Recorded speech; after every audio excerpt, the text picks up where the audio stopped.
சரி ஊற்றலாமா?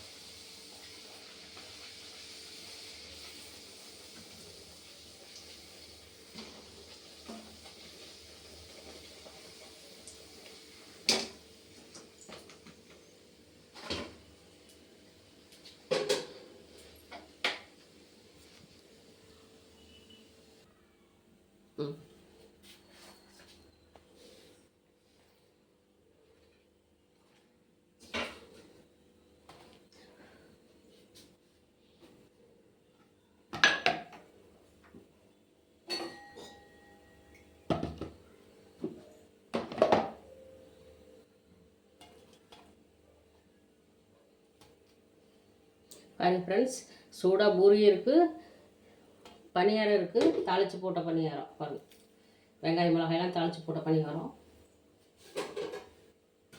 அப்புறம் பாருங்க குருமா.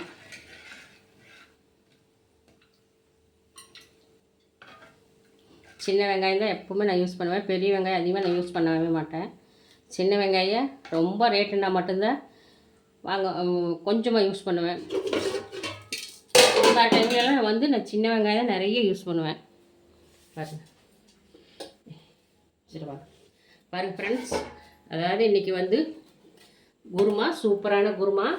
இது சின்ன வெங்காய குருமா. சின்ன வெங்காய குருமா, பூரி, பணியாரம், தாளித்த பணியாரம். ஒரு கமாண்ட் அதாவது கமாண்ட் அவங்க சொல்லலை. அவங்க அந்த கமாண்டு போட்டதவே எனக்கு பூஸ்ட் ஏற்றுன மாதிரி இருந்தது. என்ன காரணம்னு பார்த்தீங்கன்னா, சரியாக நான் வீடியோ போட்டேன்னா வியூவும் போகல, லைக்கும் வரல அப்படின்னு சொல்லிவிட்டு நான் லெமன் சாதம் போடும்போது ரொம்ப டல்லாக தான் நான் போட்டிருப்பேன். சரிங்களா? அப்புறம் அந்த வீடியோ எடுத்து அப்லோட் பண்ணிட்டேன். ஆனால் அதுக்கே என்னை பரவாயில்ல, நல்லா இருக்குன்னு சொல்லி ஒரு தம்பி சொல்லியிருக்கிறாரு.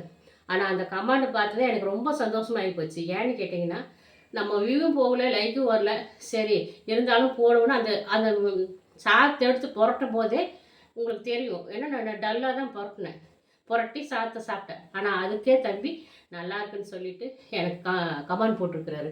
அந்த தம்பி ரொம்ப தேங்க்ஸு. இன்றைக்கி நைட்டு சாப்பாடு பார்த்திங்கன்னா பூரி, அப்புறம் பணியாரம், சலங்கு பணியாரம் தாளித்து போட்டது, அப்புறம் சின்ன வெங்காய குருமா. வாங்க ஃப்ரெண்ட்ஸ் சாப்பிடலாம். நம்ம வீட்டில் இன்றைக்கி இதுதான் லஞ்ச் மெனு. பிடிச்சிருந்தா லைக் பண்ணுங்கள். Okay bye.